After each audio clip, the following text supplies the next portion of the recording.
probably safe to say that everyone joining in today's workshop has experienced a difficult, annoying boss. Our workshop speaker, Ilene Marcus, will help you overcome that hurdle with practical and portable tips from her extensive experience.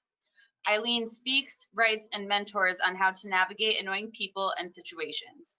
With more than 30 years in executive positions at multi-million-dollar organizations, including running one of the largest social welfare bureaucracies in the country, Ilene has had to deal with her share of annoying people. Ilene's special brand of advice has been widely featured in Glamour, Reader's Digest, Fast Company, HuffPost, MSN, and HR.com, as well as podcast and radio. Using humor as an integral part of her management strategy, Ilene's insights for changing your approach to the workplace is transformative. She is the founder of Aligned Workplace, a consultancy that trains people to get out of their own way. And she is the author of Managing Annoying People, 7 Proven Tactics to Maximize Team Performance. Welcome, and thank you, Ilene. Thank you so much, Michelle, Linda, my namesake, Marcus, and everybody on the call. I'm really happy to be here. So what are we going to talk about today? First, we're going to do 7 archetypes of annoying bosses. Now, why do we do the archetype? We do the archetype because it's really about the exaggeration. What's the worst that could happen? And it's really about deconstructing that behavior so you can spot it. It's important to know here that not everyone's style is that straightforward. People have little different pieces in all of them. So think about what's the most predominant style and what tool you are most comfortable using, as well as what style your boss is showing. We can talk about spotting it, actionable tools, the turnaround. That's my favorite part. How do we start to look at what we can change, building your toolbox and taking action? Just want to give a quick disclaimer here. This is not an ethnic diversity workshop. This is not about cultural differences. It's about bosses that have bad behaviors and manage you in a way that stops your progress at work. Let's spend a minute on the workplace context. First is the economic contract. This means that you are hired and get paid. I hope you get a paycheck, a weekly paycheck or bi-weekly paycheck for a job that you are given resources, tools, and direction to do. It is your boss's responsibility to make sure you have everything you need to get that job done. So you have an economic contract with your employer. They pay you to do it, you show up and get the job done. And that's the focus. Are you getting the tools, resources, direction, support to do what you need to do to fulfill your economic contract? The hierarchy is that org chart. Where do you fit in? Are you the boss? Are you under the boss? Are you on the sidelines? Who are you? How many levels below the boss or your boss? Is it a direct report? You all hopefully know where you fit in your hierarchy. Roles and responsibilities are a little different than hierarchy. Sometimes we're asked to do something that might be out of our hierarchy. So you might be a junior salesperson or an assistant IT director, and you might be heading a team on a certain project that makes you the leader on that project. So you have a different role than you do in the hierarchy, and that will demand a different response and a different level of action. And finally, just a word about human resources. Nowadays, human resources is so busy with benefits and liability and COVID response. They are not what they used to be or started out years ago to really manage you through difficult situations, to deal with personality conflict, to deal with the softer side of the business. And basically, if you have an annoying boss, you might not want, especially if you're new in the workplace and this is your first job, you might not want to be that person that's running to human resources. So think about how to use them and how to use them sparingly. I like to start by discussing power, because people often think that power is about having it, but it's not. Power to me is really about, as Merriam-Webster says, 1, ability to act or produce an effect.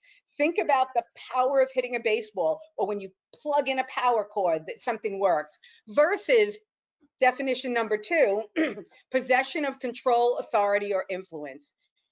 If you look at definition one, the ability to act or produce an effect, that's the type of power you want in the workplace. You want your work, your style, your content to be able to make change. You don't want to have to be that person that is trying to be controlling or gather power to use it in a way to change people. You want to produce an effect by what you're doing. So look at this workshop through the lens of, do you need less power? Do you need more power? Or do you need about the same amount of power, but you want it to flow easier, not so hard? So that's how I like to look at power. I'm going to start with number one, the leadership vacuum. But remember, all of these have applications, and you're going to find different pieces of this in all the different 7 types.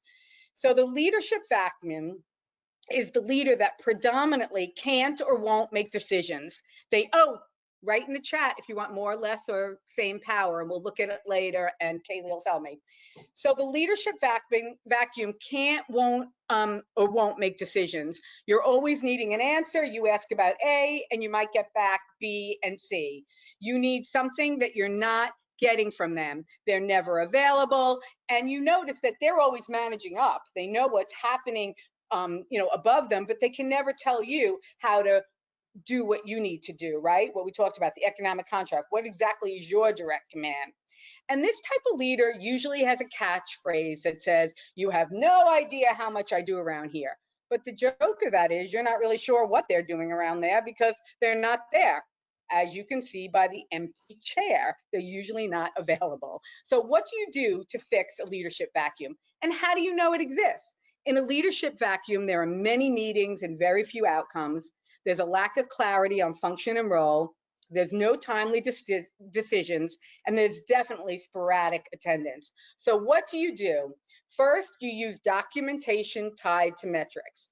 I have to finish this project by this date. This is what the outcomes are supposed to be. This is what I need. And you exactly tell them what you are doing and what you need so they can ground themselves. You write in the affirmative. If I don't hear back from you by Friday at 2 o'clock, I will proceed this way. Even though it's your boss, be respectful, but be very clear. If I don't hear back by close of business and I don't have those resources, I plan to go this way. And I don't give this advice often, but it's very important in a vacuum situation. Live in duality. We really try to live in the gray in our lives, but in terms of a leadership vacuum, live in the black and white. Is your boss saying yes or no? Try always to get that answer and ask for clarity. Are you saying yes or no? Which is it? I need a direct answer. The second type of boss we want to talk about is the screamer bully. They yell, they talk loudly, they're usually not nasty and sarcastic and intimidating. And even ordering lunch with this person is difficult, right? Why that place? Why not this? The chicken wasn't good there. They always have something to say about everything that's intimidating. And their usual words are, they look at you, why did you do that? Why did you do that? How do you know if you have a screamer bully? They have an inappropriate reaction to normal situation. We're ordering lunch. Now, why not later? Not okay. It's always inappropriate. Their tone is sarcastic and mocking. This person uses intimidation. Talk about trying to gather power for the wrong reasons. Uses intimidation as a key management tool. You won't have a job if you don't do this. Your job is on the line. Got to get going. And they tend to create discord and tension between members. So what do you do if you have a boss that is always saying to you, why did you do that? And he's yelling at you. This is a chance for you really to use nonverbal behavior. Now, interestingly enough, in an inline environment, nonverbal behavior is even more important. First of all, it's important to know that 55% of the message that you deliver goes through verbally, non-verbally, I'm sorry. So whatever you're saying, how someone's presenting it, 55% is how they understand it. So this is really important. This is from Amy Cudahy's book, Power Poses. You see, she says Wonder Woman got it right. And I love that picture below where you see the woman wearing the camouflage looks confident, but the woman not wearing the camouflage, the outfit with the arms out, to me, looks like she is really in charge and has the power. She's ready to rock it. They both look good, but the one on the right definitely, to me, is saying more, I got this, I'm in charge. So if you're online, how do you do this? There are 5 channels of communication for you to be aware of. The first is your body. So are you sitting up close? Are you sitting back? Are you slumped? The second is your face. Are you like contorted? Are you making smiles? Are you talking under your breath to yourself while other people are talking? All of this can be seen. Then there is the verbal content, what you actually say, the verbal style. I talk fast. I hope you're listening fast. Kaylee's going to tell me if it's too fast. Write in the chat if it's too fast. But there's the verbal style, how you talk, your animation. And then there's the tone. For me, a big trigger is when someone talks like this the entire presentation. I cannot sit still when people do that. So if I had a boss that talked like that, I would be constantly irritated. So those are all the types of things that you can look at. And actually, in a virtual environment, you have the ability to see yourself. A lot of us don't like to see ourselves, but look on the screen. See if you're sitting up straight. Maintain eye contact. Keep your face straight. Work on your posture. Make sure that you are presenting your best self in your window. You're not up close, you're not back, you're not slumped. You want to be fully present. Set the stage, your background. Some people have been on interviews or calls, they got a bathroom in the background. Think about what you're showing people. If you have to, use a virtual screen. And finally, really try to read your audience. You can really scan all the little boxes, whether you're on Zoom or GoToMeeting. So use that. Are people attentive? Are they paying attention? So actually, in a virtual environment, a lot of this can be translated better because you can see yourself. So when you have a screamability, use those nonverbal responses. Stand your ground, stand up straight, address it directly, do not avoid it.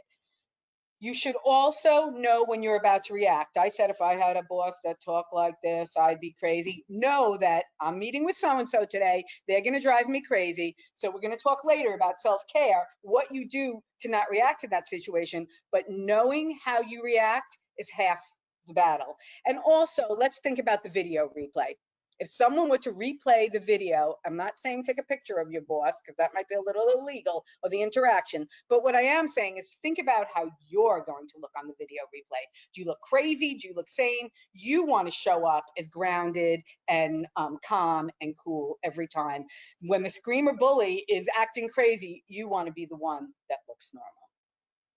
The next one is the super manipulator. I worked in politics for a lot of years. This is the master politician. Makes promises. I'm going to give you this. We're going to do that. We're going to meet this deadline. Sets the challenge, but doesn't provide resource. They're not fulfilling the economic contract. They're asking you to do something that they're not giving you resources for. How do you know when you are in the presence of a super manipulator? Usually there's a lot of deception. You're not getting the whole story.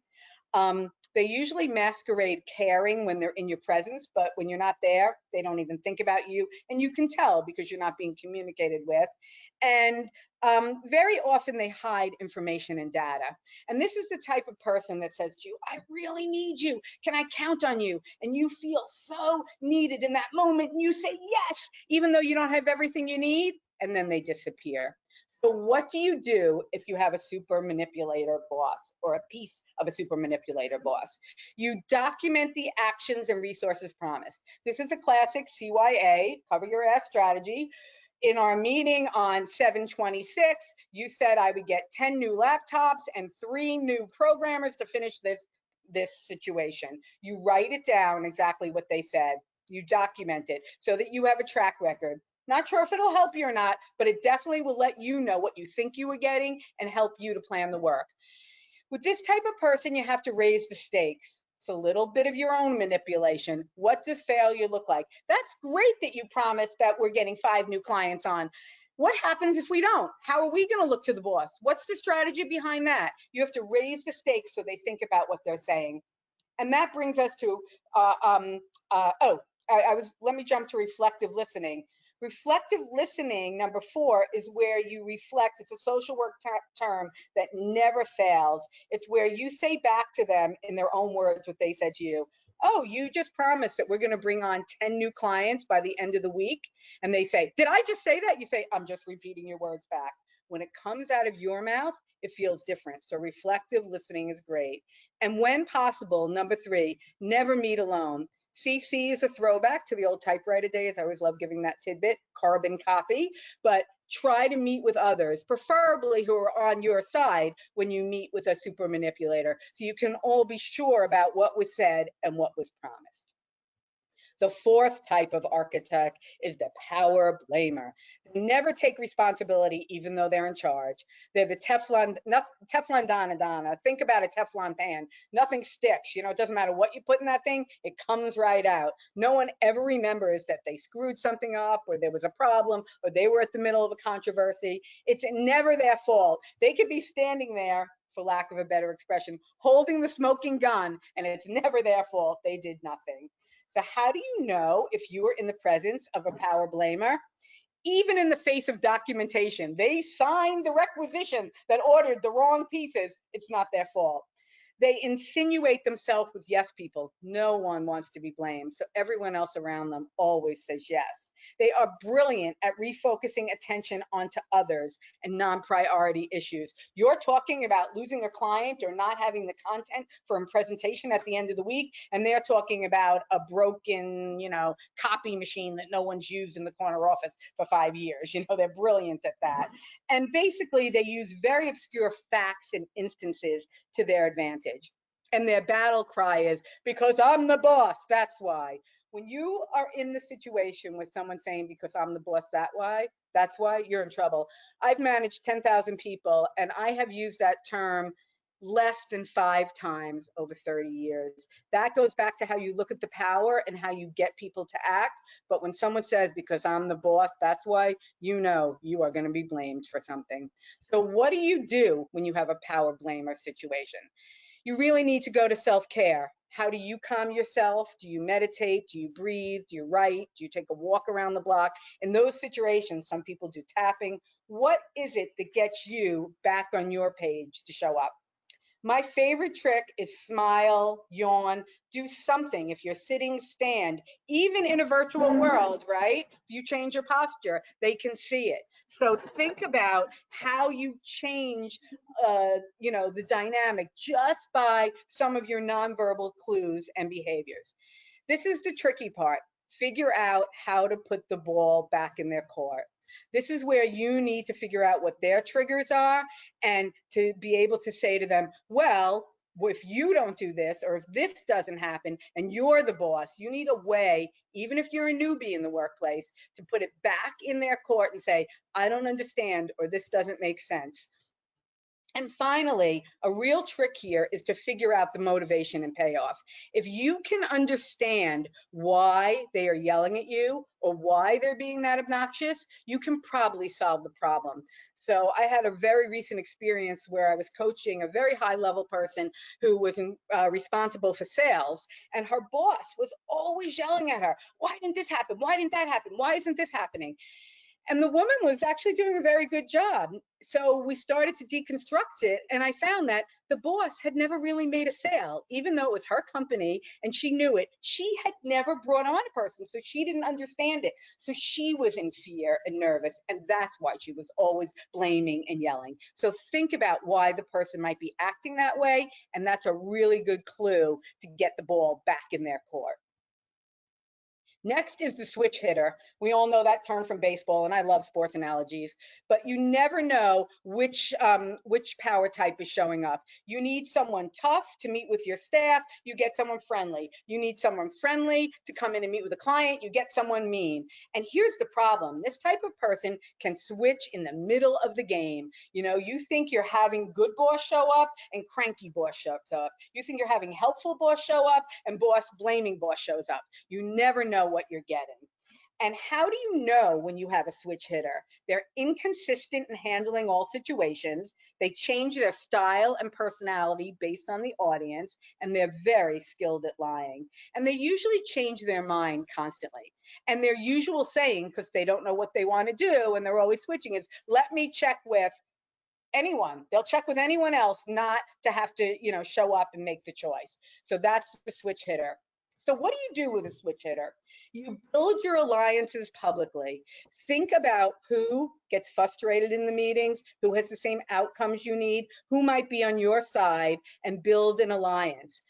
Often this means making uncommon connections. It might not just be people on your team or in your kind of group. It might be people outside of your group in different departments that need the same type of stuff from the boss, and you can kind of talk together about how to keep them on the same page and manage them. And this is one of those times, especially if you're a newbie, that you have to model the best behavior. In a meeting with other people, if they're flipping, you've got to bring it back to focus. You have to stay calm. You have to stay on agenda and point. And just remember, a lot of these things I'm saying are in the handout that Marcus talked about. So you don't have to be writing them all down, but if you do the poll after, you will get the handout to remember these. Number 6 is my least favorite, but my personal favorite because there are so many of them. It's the drama Rama queen. Everything is priority. Everything is a crisis. They have no differentiation between a missing paper clip and we just lost a customer. You know, the entire paper mill is down, or so and so called out sick. Everything is a big crisis. No one ever gets it because they keep moving the target. You can never satisfy a drama Rama queen. You know, it just keeps on going and going. Data and history are irrelevant, and they really do waste your time. How do you know you have one? Always in crisis mode. You never get a minute to breathe. They micromanage. They're usually the type that is really sitting right over you. What'd you do? What'd you do? Where are you? Where were you? How was the meeting? You can never get a minute to catch your breath. And they tend to stay in the problem and not the solution. So even if you want to, you really can't move anything forward. And their favorite whine is, you just don't get it. You just don't get it. It's so complicated. I'm sure we've all been in the presence of these people. So what do you do when you have a drama Rama queen? I think Mona Lisa is kind of a drama Rama queen. That's why I use her here. But the first thing you do is you name it and you time it. Figure out what's bothering them and time how long you discuss it. So at a certain point, you could say, because remember, this person, tends to go on and stay in the problem, not the solution. We've talked about that broken Xerox machine, or we've talked about that one client that we lost, or we've talked about that one government regulation that keeps on tripping us up for 8 hours over these 5 days. This is not letting me get my work done. Can we find another solution? So you're actually kind of feeding back to them what's been happening. The smile, the Mona Lisa, the yawn, change the room dynamic. And that's really the secret smile. Smile like you have a secret. Smile like you know something they don't. Get them off guard and get them stopping to talk about the issue and trying to get to the solution. And in these situations, you really need to take a period of grace, a pause. Don't react. The more you up the skates, the stakes, it's a little like the scream of bully. The more you react, the more they react. So you're just going to escalate. So you have to really learn how to be calm, say, can I get back to you later? I'm on a time crunch on something else, do you remember? And really find a little bit of a way to walk away. And finally, the last type of boss is the Ballad of Me. This is the classic narcissistic that only sees themselves, lacks basic social skills, overshares personal information, overcompensates for feelings of insecurity. How do you know when you're in their presence? They talk and talk and talk and never come in for a landing. Different than the drama Rama queen who's talking about the problem and never goes to a solution. This person just talks about anything that's in their way. This person also does not foster camaraderie or teamwork. You're probably feeling very much on your own. And they're always looking at it through how it affects me. And it could be whatever it is. This is just like the time always about, they could have been managing one person 10 years ago. They could have been in charge of one client. And it's just like the same time. They've always know the situation. They're always on top of it. But when you have the Ballad of Me, boss, what do? Well, you got to stop because there's already been damage done. We're going to start at the bottom here. Unfortunately, even if you love the job, with these type of bosses, you really might need to plan an exit strategy. They are very hard to meet the economic contract with, extremely difficult to get what you need and to ever show up and be valued. I would urge you to learn the opposite. They keep on talking, learn how to be more concise. They keep on, being about them, learn how to be about the team. Learn your best skills here and learn how to grow your resiliency, your self-care, get your value not just from your work, but also from how you do your work, who you are, and how you show up. That's a really big part of dealing with that kind of boss. So why don't you start putting in the chat what you think your types are, any solution, any problems you have, and remember, do not use names. So just put in the chat, hey, I want to hear more about this type, or I need more about this or this fix. But let's take a minute and switch to the turnaround. Who are you? How are you showing up? If you haven't taken the personality quiz, take it. I did this from, I wrote the book Managing Annoying People, not to do that as a plug, but because I said, there had to be a handbook to manage me. I thought I was showing up so helpful. I always had a chart, and I was prepped for the meetings, and I did my homework, and I had files and handouts. Well, I see some of your faces. That really annoyed my other coworkers. That was not a good way to make friends and influence people. The boss might have liked me, but I was not building team. So you have to think about how you're showing up. There are basically 6 types, and they give some real world advice about how other people might see you. It's a back-end algorithm based on the questions. It's a BuzzFeed type quiz. So I urge you to take that. And, if you don't understand why you got the results you got, I'm happy to talk about it and go through you, because I have given this test, I think I'm up to about 336 times, and the results are usually pretty spot on. So think how you measure up. I want you to remember that when you're annoyed or you're dealing with a boss that's enraging you, you are having an annoying response. That means that your amygdala is triggered. The amygdala is the piece that oversees your emotion and memory. So when that happens, blood, right? So you start to get a little hyper, blood rushes to your frontal lobe, and that physiological response goes to your adrenal glands. Now, the adrenal glands are in charge of decision making and problem solving. So already when you're having an annoyed response, you're less equipped to be able to deal with these things, because your decision making and problem solving and your emotion and memory are taking over. Your blood pressure is going up, your pain threshold. So if you're, something's hurting you, you're like even more intense. Your temperature, your breathing, your heart rate. I like to say your pupils, right? I said, don't lean forward. You're looking crazy, and the boss could tell it. So this is a really good thing to start to think about your verbal behavior and how you show up. So what do? You own your best actions in all situations. You always be your best self. You always show up and think about, how do I want to be who I know I can be? How do I want to show what a good worker looks like, a good boss? Model positive behavior is part of that. Ask for directions, ask clearly, don't avoid. I have a mantra that when I say ask directly, and I think it might be on the next slide, is say what you mean what you say, but don't say it meanly. That's a really good one, especially if it's your first job and you're a newbie in the workplace. Say what you mean what you say, but don't say it meanly.